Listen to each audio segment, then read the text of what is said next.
l'arc-en-ciel fait toute la culture. À l'horizon brille un joyeux soleil qui illumine mon peuple mature.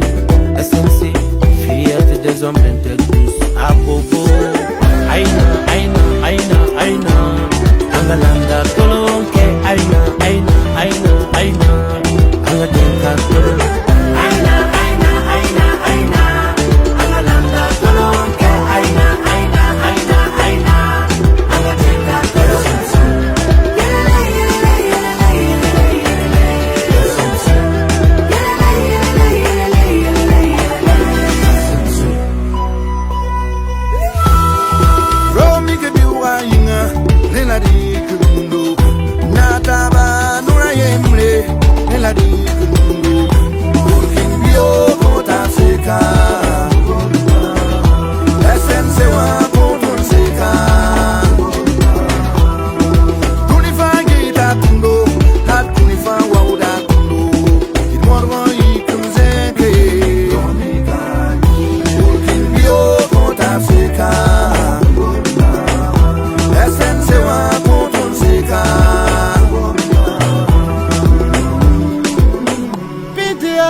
L'hebdomadaire session du Conseil des ministres s'est tenue ce vendredi 24 avril 2026 à Bobo-Dioulasso, à la veille de l'ouverture officielle de la 22e édition de la Semaine nationale de la culture SNC Bobo 2026. La session du Conseil des ministres a été présidée par le camarade capitaine Ibrahim Traoré, président du FASO, chef de l'État. Le Conseil a examiné plusieurs dossiers inscrits à son ordre du jour, examiné des rapports, entendu des communications orales et pris d'importantes décisions pour la bonne marche de la nation et pour le plein épanouissement des Burkinabés, conformément à la vision de la révolution progressiste populaire. Au titre du ministère de l'Économie et des Finances, le Conseil a adopté un rapport relatif au projet de document de programmation budgétaire et économique pluriannuel 2027-2029. Pour plus d'informations, j'invite ici le docteur Aboubakar Nakanabo. Le Conseil des ministres du jour a adopté les documents de programmation budgétaire et économique pluriannuel 2027-2029. Il s'agit d'un document de programmation qui permet de faire en sorte que nous puissions avoir une programmation budgétaire sur 3 ans. Ce document est bien sûr conforme au plan Relance qui a prévu 4 piliers essentiels. Le premier pilier portant sur le renforcement de la sécurité, de la cohésion sociale et de la paix. Le deuxième pilier portant sur la refondation de l'État et la réforme de la gouvernance. Le troisième sur le développement du capital humain et le quatrième sur le développement des infrastructures et la transformation de l'économie. Donc le document pluriannuel a effectivement tenu compte de ces piliers essentiels et également avec des options stratégiques claires. La première option stratégique, c'est l'efficacité de la dépense publique, faire en sorte que chaque franc dépensé puisse avoir un impact au profit des populations. Il y a également, en termes d'options stratégiques, le renforcement donc, de la souveraineté en termes de financement.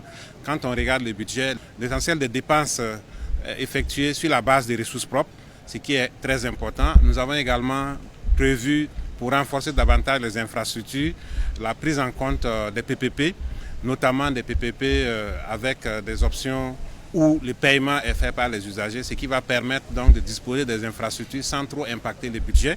Et tout cela nous permet d'avoir une maîtrise du déficit budgétaire qui, sur les 3 ans, va rester donc en dessous de 3%.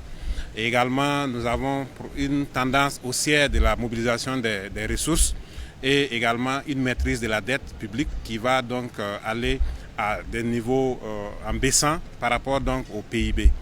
Il faut dire que pour l'exercice 2027, qui est donc le premier exercice du DPBEP, qui va en réalité préfigurer la loi des finances 2027, nous avons prévu un taux de croissance de 5,7% et un taux d'inflation autour de 1,5%.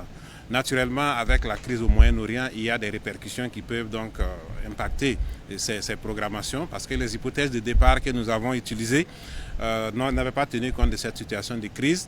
Vous savez bien que la crise va impacter le coût du pétrole, ça va impacter le coût de l'or, ça va impacter le coût du coton, le coût des engrais, qui sont quand même des grandeurs très importantes pour notre programmation. Nous avons également fait un travail de recherche de l'impact de cette crise sur notre programmation.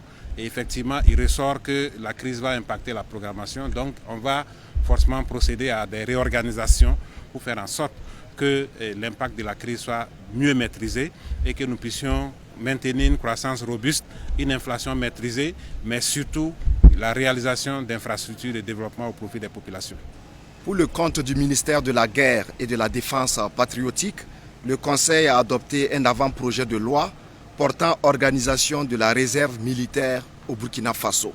Pour plus d'informations, j'invite ici le général de division Célestin Saint-Poré. Dans un contexte international, sous-régional, marqué par des crises latentes, des mutations profondes de l'environnement sécuritaire et géopolitique, le Burkina Faso, engagé dans la quête de sa souveraineté, de son indépendance véritable et en lutte contre le terrorisme, a jugé nécessaire de disposer d'une réserve militaire. Dans un contexte de révolution progressiste populaire qui appelle donc à la défense patriotique, tous les citoyens en âge de se battre, de défendre la patrie ou de participer dans une quelconque crise humanitaire et autre sera formé et appelé aux besoins dans la dite réserve.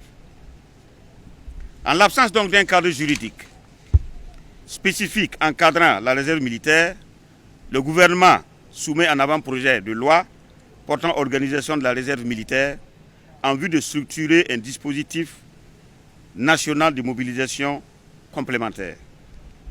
Les objectifs poursuivis sont donc le renforcement des capacités opérationnelles de défense, la structuration d'un vivier de réservistes immédiatement mobilisables, la consolidation du lien entre nations et les forces armées nationales et forces de sécurité intérieure, l'adaptation des dispositifs de défense aux réalités sécuritaires, la promotion de la souveraineté nationale par la mobilisation des ressources internes. D'ores et déjà, 100 000 réservistes seront recrutés et formés d'ici la fin de l'année 2026. C'était donc là les principales décisions prises ce jour par le Conseil des ministres. Je vous remercie.